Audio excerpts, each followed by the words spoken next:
Un jeune noir sans abri crie « Ne mange pas ça !» Le milliardaire se fige lorsqu'il découvre pourquoi. Jairo, un enfant des rues, invisible pour la société, était habitué à être ignoré. Mais lorsqu'il a été témoin d'un acte sombre dans un café chic, il a trouvé le courage d'intervenir et a tout arrêté pour sauver la vie d'un homme puissant.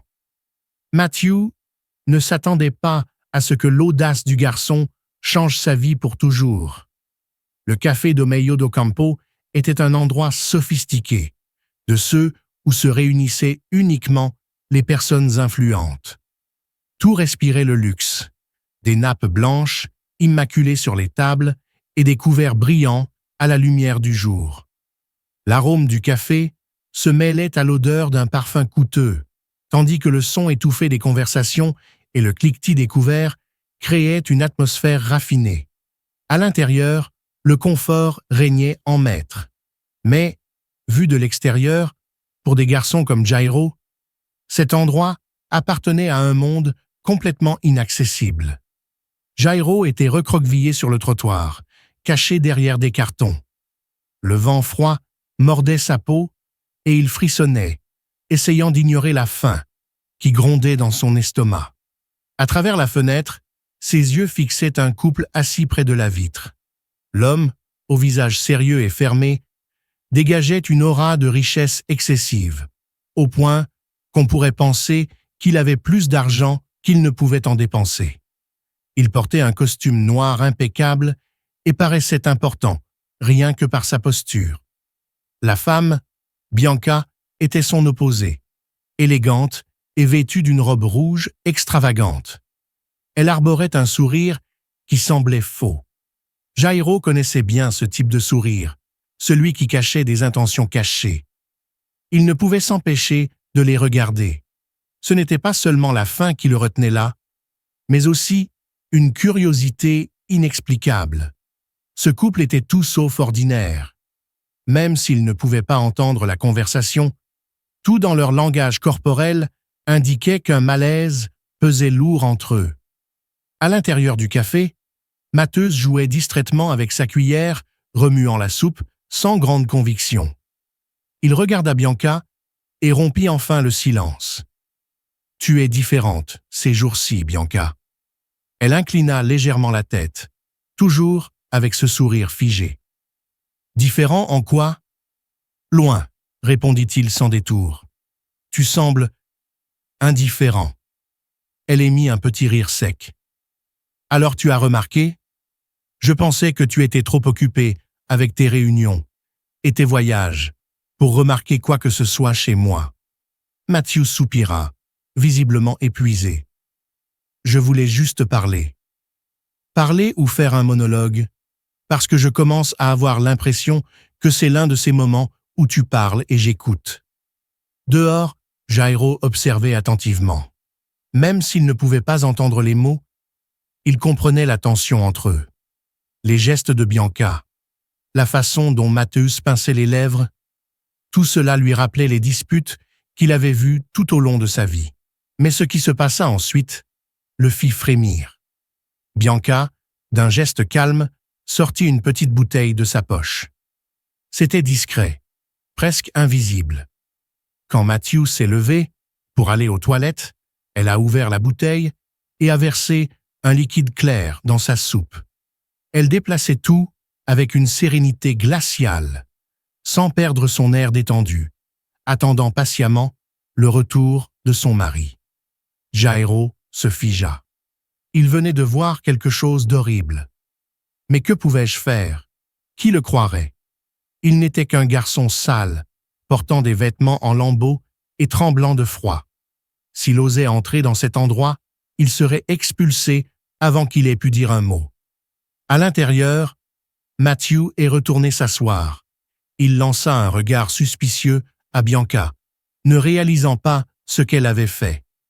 Il prit la cuillère et la porta à sa bouche, mais s'arrêta à mi-chemin.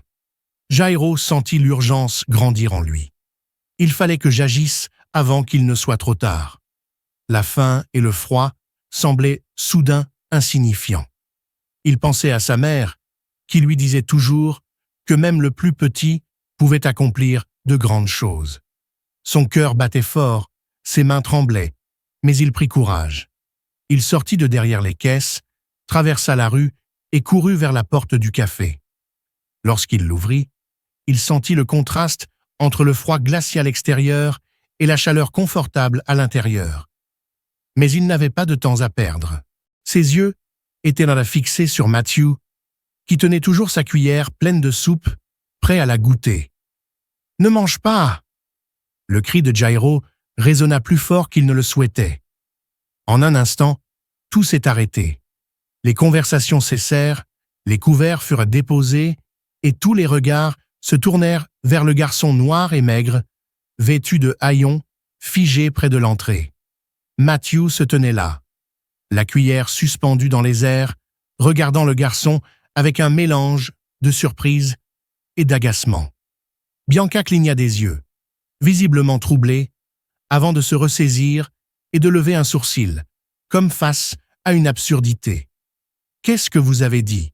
demanda Matthew, d'une voix grave mais contrôlée. Jairo fit un pas en avant, même si ses jambes tremblaient. Il a montré la soupe devant Matthew. « Ne le mange pas. Elle a mis du poison dedans. » Un murmure s'éleva du fond de la salle, se propageant comme une vague. Les clients échangeaient des regards inquiets et chuchotaient entre eux. Bianca, cependant, a réagi rapidement. Elle émit un petit rire moqueur et leva les mains, comme pour essayer de calmer les choses. « C'est ridicule. »« Qui est ce gamin ?» dit-il en se tournant vers Matthew. « Probablement un mendiant qui est venu ici pour semer le chaos. » Jairo secoua la tête, avec véhémence, son visage brûlant de honte, mais il refusa d'abandonner. « J'ai vu !» il a crié. « Tu as sorti une fiole de ta poche et tu l'as versée dans sa soupe. J'ai tout vu. » Mattheus regarda Bianca, visiblement désorientée. « Bianca, que se passe-t-il ici ?» Avant qu'elle ne puisse répondre, un serveur, qui avait également été témoin de la scène suspecte, s'est approché avec hésitation. « Monsieur Matthew, je peux vous apporter une autre soupe si vous le souhaitez, ou peut-être appeler un expert en sécurité pour l'évaluer. » Mattheus regarda l'assiette devant lui, puis Bianca, qui semblait maintenant nerveuse. Finalement, il repoussa le bol de soupe et se leva lentement. « Je pense que c'est nécessaire. » La police a été appelée et une analyse de la soupe a révélé la présence de poison. Bianca a été immédiatement arrêtée. Jairo, qui n'était autrefois qu'un garçon invisible au monde, était désormais reconnu comme un héros. Matthew, reconnaissant d'avoir eu la vie sauve, lui a offert un foyer et une nouvelle opportunité de prendre un nouveau départ. Jairo n'aurait jamais imaginé que sa vie changerait si radicalement ce jour-là. Mais parfois, un acte de courage peut tout transformer. Le silence dans le café était tendu. Les clients murmuraient encore entre eux, choqués par les événements. Jairo regarda Matthew, essayant de déchiffrer ses intentions. L'offre d'aide semblait trop belle pour être vraie. « Comment peux-tu me faire confiance ?» demanda le garçon, la voix chargée de suspicion. Matthew croisa les bras et se pencha légèrement en avant. « Ce n'est pas seulement une question de confiance. Il s'agit de reconnaître que vous avez fait quelque chose que peu de gens feraient. Vous avez tout risqué pour me sauver la vie. Cela signifie quelque chose. » Jairo baissa les yeux et piocha sa nourriture avec sa fourchette.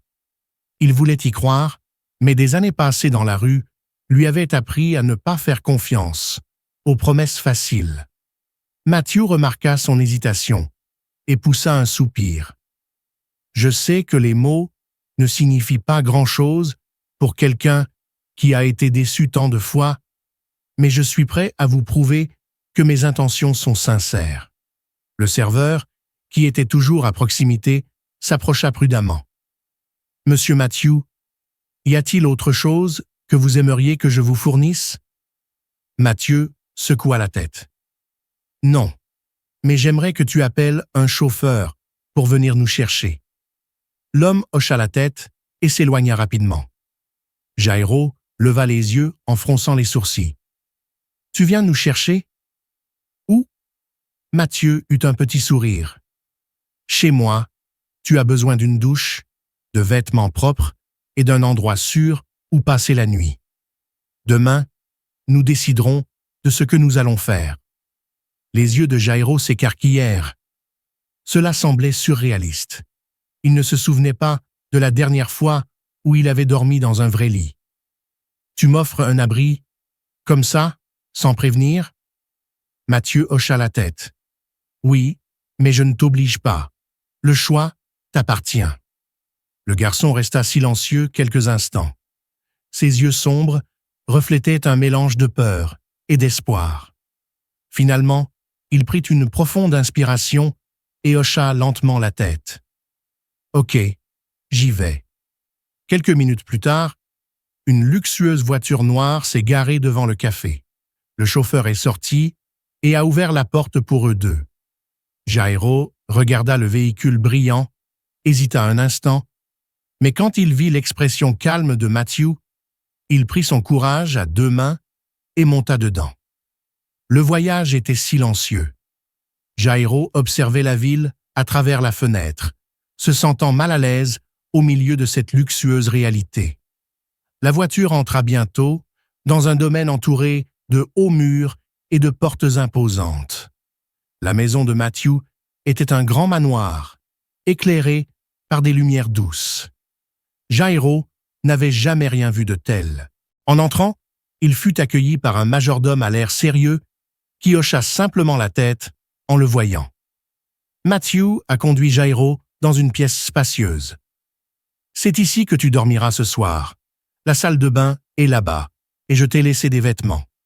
Prends une douche chaude et repose-toi.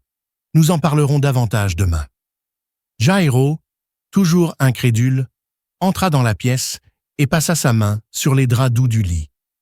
Son corps avait besoin de repos. Il regarda Matthew, qui était déjà à la porte. « Merci, » murmura-t-il. Matthew sourit simplement et ferma la porte, laissant le garçon seul avec ses pensées. Pour la première fois depuis longtemps, Jairo s'est permis de croire que peut-être sa vie était sur le point de changer.